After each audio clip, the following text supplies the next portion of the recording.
검찰이 건진법사 전성배 씨가 통일교 관계자에게 받은 샤넬 가방을 김건희 여사 수행비서에게 전달한 정황을 포착하고 수사 중입니다. 김건희 여사 측은 가방을 받은 사실이 없다는 입장이고 건진법사 전 씨도 해당 물품을 받았지만 잃어버렸다고 주장하고 있는데요. 관련 내용과 이창수 중앙지검장, 조상원 4차장 검사 동반사의 등 다양한 내용 임주혜 변호사와 얘기 나눠보겠습니다. 어서 오세요. 네, 안녕하세요. 네, 먼저 검찰이 이제 건진법사라고 불리는 전 씨가 통일교 관계자에게 받은 샤넬 가방을 김건희 여사에게, 그러니까 김건희 여사의 수행비서에게 전달한 정황을 포착했다 이렇게 말했죠. 그렇습니다. 이 샤넬 본사에 대한 이 압수수색을 통해서 자료가 확인이 된 겁니다. 네. 이 고가의 가방 같은 경우에는 그 가방마다 고유의 번호가 붙어 있습니다. 그 번호를 역추적하면 언제 누가 구매하였는지가 확인이 가능한데 이 부분을 이 샤넬 코리아 본사 압수수색을 통해 확인한 것으로 보입니다. 이 가방을 일단 구매한 당사자도 확인이 되었는데요. 그 통일교 간부로 알려져 있는 이 통일교 간부의 가족, 그러니까 처제가 구매를 했다. 결국 통일교 관계자가 구매를 했다라는 부분도 확인이 되었고요. 네. 그 이후의 과정을 보자면은 이 해당 가방을 김건희 씨의 측근으로 알려져 있는 이 유모 씨, 이 수행비서가 웃돈을 얹어서 최소 2차례 교환을 한 부분까지 확인이 된 겁니다. 그러니까 이 통일교 관계자가 구매한 가방이 어떤 방식으로든 김건희 여사의 수행비서인 유 씨에게 전달이 되었으며 최초에는 한 100만 원, 그 다음에는 200만 원 가량의 웃돈을 얹어서 다른 제품으로 교환을 해 가져갔다라는 부분까지 확인이 되었고요. 물론 이 과정에 대해서 김건희 여사 측에서는 김건희 여사 본인은 전혀 아는 바가 없다 이렇게 주장을 하고 있고, 지금 건진법사로 불리는 전성배 씨도 그리고 수행비서 유모 씨 역시도 김건희 여사는 이와 관련해서 전혀 관여한 바가 없다는 입장을 현재로서는 고수하고 있습니다. 지금 여러 이렇게 정황이 나온 만큼 김 여사에 대한 직접 조사 가능성은 어떻게 보십니까? 사실 대면 조사가 필요하다는 입장을 수사기관에서는 거듭 강조하고 있었습니다. 네. 머지않아 추가로 좀 소환이 있지 않을까 이렇게 지금 예측이 되고 있는데 다만 대선이 얼마 남지 않았기 때문에 그 시기는 조금 조율이 될 수 있을 것으로 보입니다. 결국 지금 수사기관에서 확보한 자료와 관련자들의 증언 이런 부분들을 좀 종합해 보자면은 앞뒤가 좀 맞지 않는 부분이 있을 수 있어 보입니다. 네. 과연 검진법사는 어떤 의도로 이 전성배 씨가 이 수행비서 유 씨에게 이걸 전달하고 심부름, 그러니까 건진법사 측에서는 여러 사람에게 선물을 하기 위해서 가방을 다른 여러 개로 한 2개 정도로 교환을 했다라고 현재로서는 밝히고 있다고 전해지고 있는데 네. 왜 그 심부름을 그럼 이 김건희 씨 수행비서에게 부탁을 한 건지 이 부분 사실 명확하게 설명이 어려워 보이고요. 이 전 과정을 과연 김건희 씨가 정말 몰랐는가, 김건희 여사는 이 전 과정에 전혀 관여한 바가 없는가는 결국 수사기관에서는 대면 조사를 통해서만 밝힐 수 있다 이렇게 입장을 정리할 것으로 보입니다. 그렇다면은 머지않은 기간 내에 다만 대선 일선 같은 부분들은 조율을 해서 대면 조사를 실시하지 않을까 생각이 되고 있습니다. 네. 건진법사 전 씨 같은 경우에는 뭐 다이아몬드 목걸이나 뭐 샤넬백 이런 것들이 실제 뭐 갖고 있었는데 잃어버렸다 이렇게 계속해서 주장을 하고 있는 것 같아요. 근데 검찰은 좀 이 진술의 신빙성을 높게 보지는 않는다고요. 그렇습니다. 물론 추가적인 조사와 수사는 필요해 보입니다. 네. 지금 이 전성배 씨의 입장은요, 그 해당 몇 천만 원 상당의 목걸이도 그렇고 지금 문제가 되고 있는 이 샤넬백도 그렇고 받은 부분까지는 인정을 일정 부분 했지만 네. 전달하지 않았고 전달을 하지 않은 것에서 그치는 것이 아니라 전달을 하지 않았다면 본인이 갖고 있는 것이 합당한 해석이잖아요. 네네. 그런데 지금 갖고 있지 않은 건 잃어버렸기 때문이다라고 주장을 하고 있습니다. 어떻게 잃어버렸는지도 그건 말을 안 하고 있잖아요. 그렇죠. 그냥 잃어버린 것이다라고까지만 지금 확인이 되고 있는 것인데 네. 상식적으로 보더라도 이런 고가의 물건들을 뭐 함부로 보관한다거나 그 행방을 아예 찾을 수 없다는 부분이 미심쩍은 부분이 있기 때문에 수사기관에서도 이 부분을 좀 집중적으로 지금 추궁을 하고 있는 것으로 보고 이 증언, 이 진술의 신빙성을 놓고 여러 가지 조사를 이어가고 있는 것이라고 봅니다. 검찰은 아직 이 샤넬백 실물은 구하지 못한 상태입니다. 만약에 끝까지 행방을 찾지 못하게 될 경우에는 김건희 여사에 대한 이 관련 수사는 어떻게 진행이 됩니까? 최대한 일단 추적은 할 것으로 보입니다. 네. 이미 앞서 밝혀진 내용처럼 이 해당 샤넬백을 통일교 간부의 가족이 구매한 내역까지도 확인이 되었고요. 그 가방이 또 누가 어떻게 바꿔갔는지, 교환이 있었는지, 교환된 가방은 또 그럼 어떤 그 넘버, 고유 넘버를 갖고 있는지가 다 확보가 된 상태입니다. 그렇다면 어느 정도 추적은 충분히 가능해 보이고 이 수행비서 유모 씨에 대한 자택에 대한 압수수색도 있었고요. 전 방위적인 수사가 진행되고 있는 만큼 사실상 실물의 존재 자체도 파악이 될 가능성도 저는 있다고 봅니다. 네. 만약 끝까지 이 실물 자체가 파악이 되지 않는다고 해도 수사기관 입장에서는 어떤 범죄 혐의점이 있다고 판단이 된다면 다른 구체적인 자료들, 구매 이력이라던가 실제로 구매 일자 그리고 어떤 교환의 내역들 이런 부분들을 토대로 해서 실물이 없다고 해도 혐의점에 대해서 입증하기 위해서 최선의 노력을 다하지 않을까 생각이 됩니다. 과거에 김건희 여사 그 디올백 관련된 수사는 무혐의 처리가 됐었는데 지금 샤넬백은 그 당시 디올백이랑 어떤 부분이 좀 많이 다릅니까? 이런 고가의 어떤 금품 수수 같은 부분이 문제가 된다면 네. 크게 문제될 수 있는 그런 쟁점들, 관련된 법률들은 일단 청탁금지법 꼽을 수 있고요. 네. 뇌물과 관련된 부분으로 크게 두 줄기로 나눠볼 수 있습니다. 이 청탁금지법은 당시에 이 디올백 수수 논란 당시에도 쟁점이 되었었는데 공직자의 배우자가 이렇게 고가의 물품을 수수하는 것을 금지하는 규정 자체는 두고 있지만 네. 청탁금지법상 해당 그 배우자를 처벌하는 규정을 두고 있지 않았습니다. 그렇기 때문에 사실상 이에 대해서 김건희 여사 역시도 무혐의 처분을 받았던 것입니다. 하지만 이번 사안 같은 경우는 한 가지 다른 쟁점이 될 수 있는 게 뇌물이 문제가 될 수 있습니다. 네. 지금 해당 이 고가의 가방 제품을 전달한 당사자가 통일교 간부로 알려져 있는데 구체적으로 뭐 캄보디아 사업과 관련된 청탁이 있었다거나 이후 실제로 윤석열 전 대통령과 어떤 만남이 있었는지 여부 이런 부분이 사실관계가 밝혀짐에 따라서 그러니까 직무와 관련성 어떤 것을 대가로 해서 지금 공직자가 맡고 있는 그 직무와 관련되어서 어떤 청탁이 있었고 그에 대한 금전적인 대가로서 해당 고가의 제품을 수수한 것이 확인이 된다면 그때는 뇌물죄 내지는 알선수재죄가 적용이 될 여지가 있습니다. 네. 그렇다면 청탁금지법에서는 공직자의 배우자를 처벌하는 규정 자체가 없었기 때문에 처벌을 피할 수 있었지만 네. 직무 관련성이 인정이 된다면 대통령의 직무와의 어떤 연관성이 있는지 여부에 대한 판단 그리고 특히 특가법상 알선수재 같은 경우에는 실제로 영향력을 행사할 수 있는 당사자가 이와 관련해서 어떤 뇌물을 알선할 때 처벌하는 규정으로 마련되어 있기 때문에 이런 관련성 내지는 어떤 영향력에 대한 입증이 있다면 처벌이 될 가능성도 있다는 예측이 점쳐지고 있습니다. 네. 이런 가운데 이창수 서울중앙지검장과 조상원 중앙지검 4차장이 사의를 표명을 했습니다. 이 두 사람이 그러니까 김건희 여사 명품백 사건과 도이치모터스 주가 조작 사건을 수사했던 담당자들이죠. 그렇습니다. 이 도이치모터스 주가 조작과 관련해서 최종적으로 어떤 무혐의 처분이 있었는데 네. 얼마 전에 그러니까 재기 수사 결정, 다시 서울고검에서 관련한 수사를 이어가겠다는 결정이 있었습니다. 네. 이 해당 이 논란 때문에 사실상 탄핵도 이제 소추가 되었었고 물론 8대 0의 결정으로 탄핵은 이루어지지 않았습니다.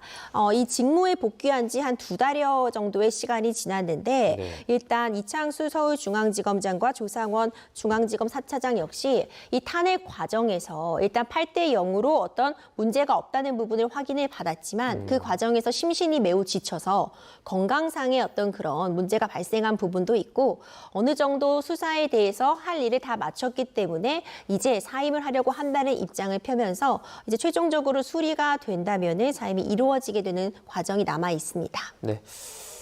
일각에서는 그 재수사를 결정한 것에 대한 어떤 부담이 좀 많이 컸다라는 그 의견도 있는데 이건 좀 어떻게 보세요? 그렇죠. 사실 이 무혐의 처분과 관련해서 특히 그 수사를 하는 과정에서 대면 조사를 했을 때 제3의 장소로 이제 방문을 해서 조사를 한 부분이 뭐 이른바 뭐 황제 조사다 이런 논란들이 일어나면서 어느 정도 좀 잡음이 좀 있었던 것은 사실이지만 네. 결국 이 탄핵은 이루어지지 않았습니다. 이 8대 0 처분을 받으면서 일부 수사 과정에서 미비점이 있다는 부분은 헌법재판소에 수사기록부에서도 인정했지만 그 부분마저도 어떤 재량권의 일탈이나 남용이 있었다고는 보지 않았거든요. 네.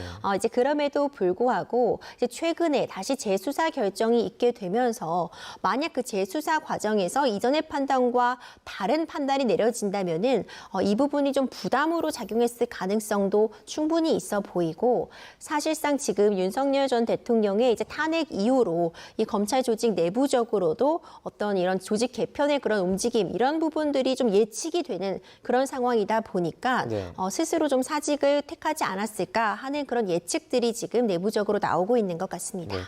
심우정 검찰총장이 이번 이 상황을 보고서 뭐 그럼에도 검찰은 흔들림 없이 역할을 수행하겠다 이렇게 밝히기도 했는데요.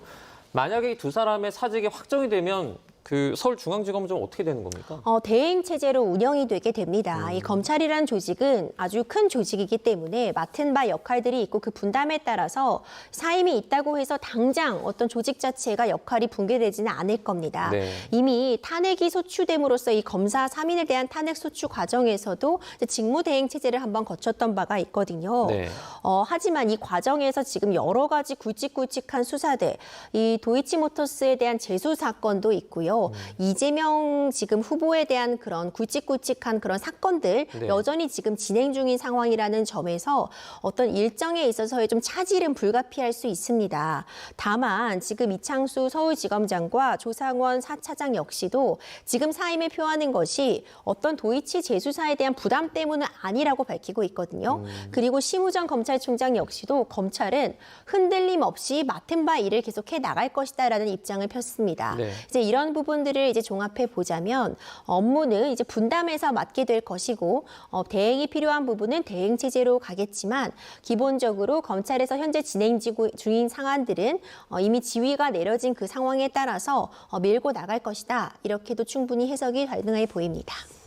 직무대행 체제로 이제 변화하고 뭐 일정 차질이 있을 수도 있다 이렇게 말씀해 주셨는데 그 일정 차질되는 어떤 사건 대상 중에는 뭐 김건희 여사 공천 개입 이런 것도 포함이 되는 거겠죠? 가능은 해 보입니다. 아마도 이제 대선 이후로 어떤 처분에 대한 결정은 넘어가지 않을까 예측이 되고 있는데 네. 일단 시기적으로도 대선이 얼마 남지 않은 측면도 있고요. 현재 굉장히 속도감 있게 수사가 진행되고 있고 뭐 샤넬 코리아 본사에 대한 압수수색이라던가 관련자들에 대한 조사 진행되고 있지만 수사에는 어느 정도 시간 자체가 필요한 것도 사실입니다. 네. 뭐 도이치모터스 주가 조작 재조사 같은 부분도 그렇고 굵직굵직한 사건들 시민들의 눈과 귀를 지금 사로잡고 있는 사안들 굵직한 사안들이 산적해 있지만 어느 정도 이제 시간은 좀 걸릴 수는 있을 것이다. 대선 이후로 어떤 이 조사에 대한 결과는 넘어갈 수도 있다. 이런 예측이 지금 좀 우세한 것 같습니다. 네. 이번에는 지기현 부장판사 의혹 관련해서도 저희가 얘기를 좀 나눠보겠습니다. 민주당이 제시한 의혹인데요. 공수처의 수사와 그리고 뭐 대법원 윤리감사 절차가 시작이 됐는데 어떤 절차로 이게 진행이 되는 겁니까? 이제 공수처의 수사 같은 경우에는 아직 정말 초기다라고 볼 수 있습니다. 네. 그러니까 일단 배당이 되었다, 그러니까 고발이 들어왔기 때문에 관련해서 일단 누가 이 사건에 대해서 이 사안에 대해서 살펴볼지 배당을 한 그런 절차까지 진행이 된 것으로 보입니다. 네. 지금 이 일명 지기현 판사의 접대 의혹에 대해서 공수처의 수사 3부의 사건이 배당된 것으로 전해져 있는데요. 이 배당이 되었다고 바로 어떤 수사가 진행이 된다기보다는 네. 일단 이 수사 3부에서 사안에 대해서 이제 살펴보기를 시작했다. 이제 조사가 시작될 예정이다 정도로 좀 해석해 볼 수 있을 것 같습니다. 이와 동시에 지금 대법원에서도 관련해서 여러 가지 지금 조사 상황을 좀 파악하고 있는 단계입니다. 실제로 지금 해당 접대 장소로 알려진 곳에 방문을 해서 어떤 상황들을 파악하고 있다는 얘기까지 전해지고 있거든요. 네. 아직까지 지금 추가로 이 지기현 판사가 얼마 전에 있었던 윤석열 전 대통령의 공판 기일에서 일체에 지금 모든 제기되고 있는 의혹이 사실 무근이라고 밝혔지만 바로 그 이야기를 한 직후에 민주당 측에서 추가로 이 사진을 공개했고요. 이 이후에 이 사진에 대해서는 지기현 판사도 언급한 바가 없습니다. 아직까지는 좀 의혹에 불과하기 때문에 과연 수사 과정, 그러니까 이 조사, 사실관계를 조사하는 과정에서 구체적으로 방문 일시라던가 방문을 함께한 그 인원들, 함께한 사람들에 대한 어떤 그런 확인이라던가 어떤 관계에서 이 만남이 이루어졌는지 그 부분이 파악되는지가 이 의혹을 좀 해명하는 데 굉장히 중요한 부분이 될 것 같습니다. 그러면 사실 이번 의혹의 가장 큰 쟁점은 좀 뭐라고 보세요? 그러니까 단순히 거기서 뭐 술을 먹은 것이 뭐 문제가 된다고 말을 하는 건 아니잖아요. 그렇죠. 직무와 관련되었는가 이런 부분들이 좀 쟁점이 될 수밖에 없습니다. 네네. 이제 공직자라고 해도 당연히 비싼 음식을 먹을 수도 있습니다. 네. 뭐 운동을 하러 나갈 수도 있어요. 하지만 그것이 만약 어떤 직무와 관련한 사람에게 접대를 받은 것이라면 그것은 그 자체로 문제가 될 수 있고요. 직무와 관련해서 영향력을 끼칠 수 있는 대상에게 100만 원을 어떤 초과하는 그런 부분 향응을 받았다면 그 자체로서 문제가 될 수밖에 없습니다.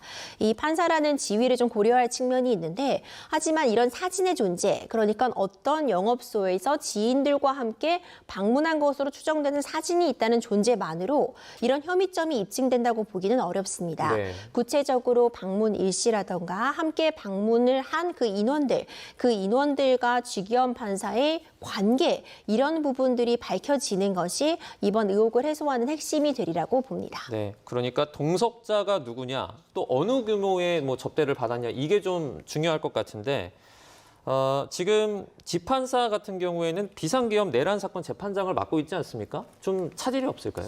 현재로서는 사실상 지금 이렇게 의혹이 제기된 것에 불과한 단계에서 네. 이 뭐 징계가 내려진 것도 아니고요. 재판부를 교체하기는 명분이 없어 보입니다. 본인이 뭐 스스로 지금 기피를 박힌 것도 아니기 때문에 네. 이런 상황에서는 사실상 조사 결과를 기다려보는 것이 맞을 것 같고요.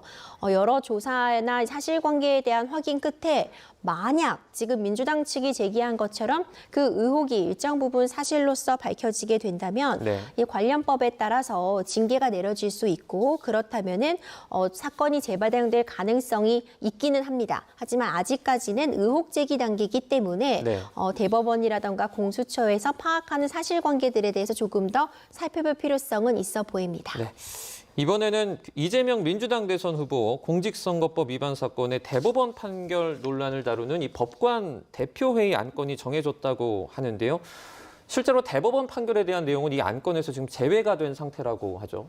그렇습니다. 그러니까 이 이재명 후보의 이 파기환송심, 그러니까 이 공직선거법 위반과 관련해서 유죄 취지로 파기환송을 비교적 굉장히 신속한 기간 내에 내린 부분, 그 재판 자체의 적정성에 대한 부분은 이번에 안건에서 제외된 것으로 보입니다. 네. 물론 회의 현장에서 9명 이상의 동의를 얻으면 추가로 안건이 산정될 수 있는 부분은 있으나 네네. 그럴 가능성은 현재로서는 좀 낮지 않나 이렇게 점쳐지고 있고요. 이 대상이 되는 안건은 어찌 보자면 좀 더 원론적인 취지로서 안건을 구성했다고 보여집니다. 크게 두 가지 정도가 산정이 되었는데 기본적으로 재판 독립이 절대적으로 보장되어야 되는 그런 가치라는 점을 다시 확인하는 취지의 그런 안건이 하나 산정이 되었고요. 네. 그리고 두 번째로는 어떤 사법 독립의 바탕이 되는 사법에 대한 신뢰가 흔들리는 그런 부분에 대해서 어떤 자정 노력 이런 부분에 대한 안건만이 담겨 있습니다. 네. 어떤 구체적인 재판 자체의